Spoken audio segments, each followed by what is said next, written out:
Cross border हम attacks देख रहे हैं और अफ़गानिस्तान की तरफ से कहा जा रहा है कि पाकिस्तान की तरफ से इब्तिदा की गई और पाकिस्तान की तरफ से कहा जा रहा है कि वहाँ से इश्तियाल अंगेज़ी की गई। मीनवाइल एक ख़बर आई जिस पर फ़ॉरेन ऑफिस ने तो अभी तक कंफर्म नहीं किया कि सऊदी अरब मुसालहतकार का किरदार अदा करा, लेकिन वहाँ हुआ क्या, बात क्या हुई, कौन वहाँ पहुँचा, तफसीलात नहीं सामने आ सकी। मैं आपको बताता हूँ क्या हो रहा। देखिए, पहली बात तो ये है कि ये जो बॉर्डर के ऊपर फिर झटपट हुई है, खटपट हुई है, ये आप याद करें, मैंने कहा था कि ये होगा, मगर ये सीरियस नहीं होगा क्योंकि दोनों तरफ ने अपना मौक़िफ़ बरकरार रखना है। अच्छा। हमने स्ट्राइक्स करनी है इनसाइड ऑन कैंप्स। वो इल्ज़ाम लगाएंगे कि आपने किया है, और जब वो इल्ज़ाम लगाएंगे आपने किया तो फिर उनको कुछ करना पड़ेगा, क्योंकि आफ्टर ऑल वो तो ये नहीं मानते ना कि आपने टेररिस्ट के ऊपर किया है, वो तो कहते हैं आपने हमारी सरजमीन के ऊपर अटैक किए। तो इसलिए वो उनको कुछ करना पड़ेगा। जब उनको कुछ करना पड़ेगा अपने दिखाने के लिए अपने सपोर्टर्स को, तो वो बॉर्डर के ऊपर ही करेंगे, और उन्होंने क्या करना है वो तो नहीं कर सकते काउंटर स्ट्राइक से। तो ये चलेगा, जब वो करेंगे तो फिर हम रिस्पॉन्स भी करेंगे, फिर ये रुक जाएगा। अच्छा। फिर उसके बाद आपको खबर मिलेगी कि जनाब हमारे ड्रोन्स ने या हमारे एयरक्राफ्ट ने फिर कहीं ना कहीं टारगेटिंग की है। तो जब वो होगा तो वो फिर शॉट डालेंगे, जब वो शॉट डालेंगे तो फिर किसी न किसी बॉर्डर के ऊपर ठक ठक वो शुरू कर देंगे। हम नहीं करते, वो करते हैं, फिर हम रिस्पांस करेंगे। तो ये चलता रहेगा अनटिल एंड अनलेस कोई ऐसे मुज़ाकरात हों जिसमें अफगानिस्तान तालिबान जो हैं वो तस्लीम कर लें कि ये जो TTP वाले लोग हैं इनको निकालना पड़ेगा वहाँ से, इनको ख़त्म करना पड़ेगा, और पाकिस्तान के साथ कुछ अच्छा मुआहदा करना पड़ेगा एंड सेटलमेंट करनी पड़ेगी इस इशू को। जब तक ये नहीं होगा तो ऐसे ही चलेगा। अब आपने दूसरी बात की सऊदी अरेबिया की।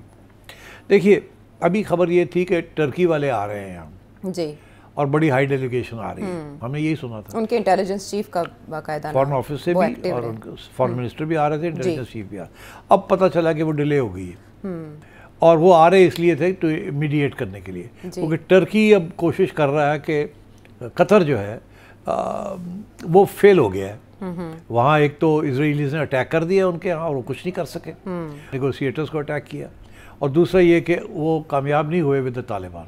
तो टर्की ले गया था इनको अपने यहाँ इस्तांबुल, वहाँ भी कामयाबी नहीं हुई, मगर टर्की समझता है कि it has a big role to play. Turkey ने सीरिया के अंदर और इराक के अंदर बहुत इंपॉर्टेंट रोल प्ले किया है, और टर्की कोशिश कर रहा है कि it should become a big player in the region. Erdogan की ये एक स्ट्रैटेजी है। बड़ी एक ज़बरदस्त किताब निकली है, उसका टाइटल है अर्दोगान्स वॉर। वो एक्सप्लेन करती है कि अर्दोगान की जो ग्लोबल आउटरीच के अंदर वो इस रीजन के अंदर ही wants to be a big player जी।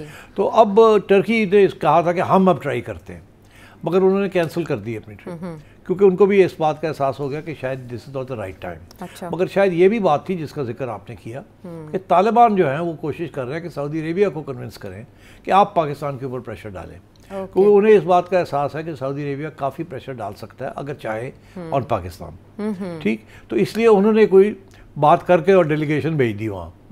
तो यहाँ से स्पेकुलेशन शुरू हो गई कि शायद ये इसमें पाकिस्तान ने भी ओके की है, और ये एक नया सेंटर खुल रहा है फॉर नेगोशिएशन।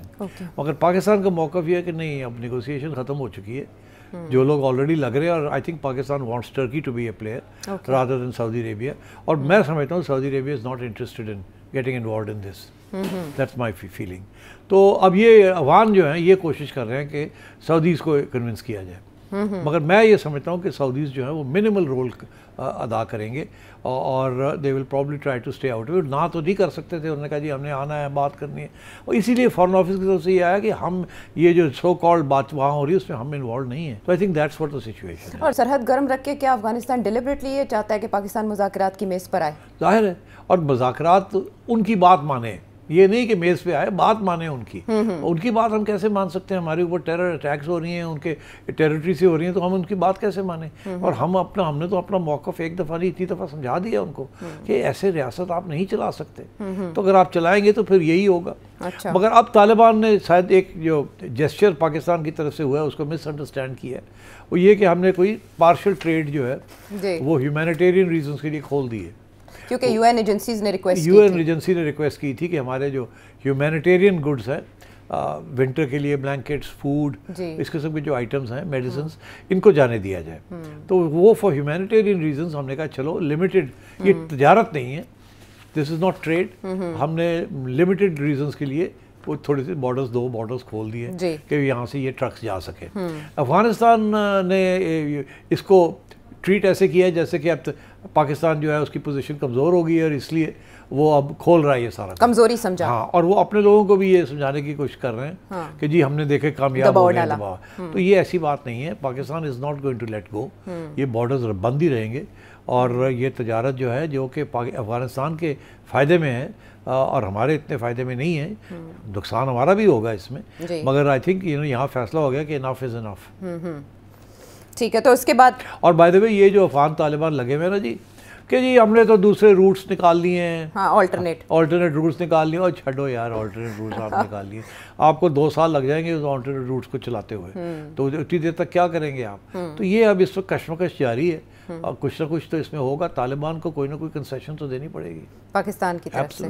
ओके, ठीक है, और इसके लिए ये कहाँ मेज सजेगी जहाँ पर ये मामलात हो पाएंगे। अभी तक ये सब कुछ जो है सेठी साहब, एक और बात जो जिसने सबकी तवज्जो अपनी जानिब मबजूल कराई वो एक बड़ी डिफरेंट खबर थी, बसंत की वापसी। एक ऐसा त्यौहार जो मनाया जाता था पंजाब में कह लें, और लाहौर में स्पेसिफिकली इवेंट्स होते थे, लोग अपने घरों में ऑर्गेनाइज़ करते थे, बो काटा की आवाज़ें होती थी, थ्रिल होती थी, म्यूज़िक होता था, हवाई फायरिंग की जाती थी।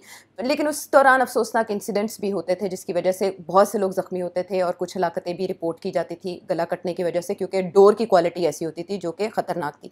उसके सबब 2007 में एक पाबंदी लगी और उसके बाद उसको जब जब रिवाइव करने की कोशिश की गई उस पर सख्त तनकीद सामने आई। यहाँ तक कि 2024 में एक इंसिडेंट ऐसा हुआ जिसमें एक नौजवान के गले पे फैसलाबाद में डोर फिरी, उसकी हलाकत हुई, अफसोसनाक हलाकत, जिसकी वीडियो सोशल मीडिया पर वायरल हुई और नवाज शरीफ साहब और मरीम नवाज साहिबा को वहाँ ताज़ियत के लिए जाना पड़ा।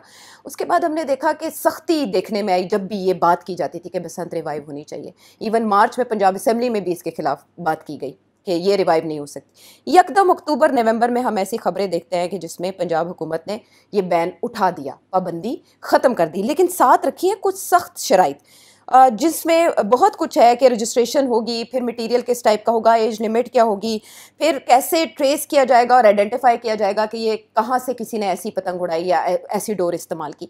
ये काबिल अमल है तजावीज़? देखिए थोड़ी सी इसकी बैकग्राउंड भी मैं आपको बता दूँ कि 2007 के बाद जी नहीं हुई बसंत जी। मैं जब इंटरिम चीफ मिनिस्टर था तो मैंने सोचा कि कुछ रौनक होनी चाहिए, कुछ इकोनॉमिक एक्टिविटी होनी चाहिए, तो मैंने कोशिश की कि बसंत करवा ली जाए, मगर बहुत से मुश्किलात का सामना था। एक तो ये था कि बेसिकली मीडिया इसके ख़िलाफ़ था। अच्छा। दूसरा ये था कि अदालत का भी एक जजमेंट थी जिससे बड़ी सख्त कंडीशंस लगा दी थी कि जी काइट फ्लाइंग कैसे होगी और कैसे नहीं हो सकती, जो बड़ा मुश्किल था उसको टैकल करना। और तीसरा ये था कि पुलिस की तरफ से बड़ी रेजिस्टेंस थी कि हम नहीं रोक सकते ये जो डोर बनती है, जो बनाते हैं, जो स्मगलिंग होती है, इसको हमारे बस की बात नहीं है रोकना। अच्छा। और फिर ये कि सारे शहर को पुलिस करना ड्यूरिंग दैट टाइम जहाँ लोग छतों से गिर जाते हैं या फायरिंग करते हैं, बड़ा मुश्किल है हमारे लिए। हमारे पास इतनी रिसोर्सेज नहीं है कि हम ये रोक सकें इस चीज़ को। तो इस वजह से फिर हमने उसको छोड़ नहीं की। अच्छा। अबैंडन कर दिया, मगर इसके ऊपर रिसर्च काफ़ी हुई है और डिस्कशंस काफ़ी हुई हैं। उसकी वजह यह है कि जब आवाम के अंदर इतनी मायूसी हो जो आज है आजकल, तो थोड़ी सी कोई रौनक होनी ज़रूरी होती है, कोई थोड़ी शुगल हो कुछ। और फिर ये कि इकोनॉमिक एक्टिविटी बड़ी ज़रूरी है आजकल के हालात के अंदर, डिप्रेशन हुई हुई है, रिसेशन है, तो इस वजह से मेरा ख्याल है ये सोचा गया कि इस सब्जेक्ट को एक दफ़ा फिर सोच लिया जाए। तो इस पर एक कमेटी बनी थी पिछले साल। अच्छा। कि जी इसको एग्जामिन करें इस इशू को कि हो सकती है कि नहीं हो सकती है, अगर हो सकती है तो किन कंडीशंस के अंदर इसको करना चाहिए, ताकि जो तनकीद होती है